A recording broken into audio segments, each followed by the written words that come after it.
dictadura es un reflejo del odio y destruye.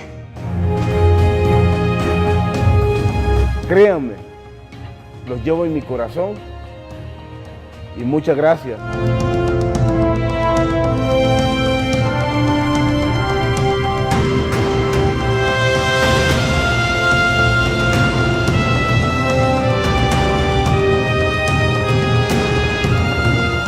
I just want to say thank you to all of you, and I'm happy to be with you again.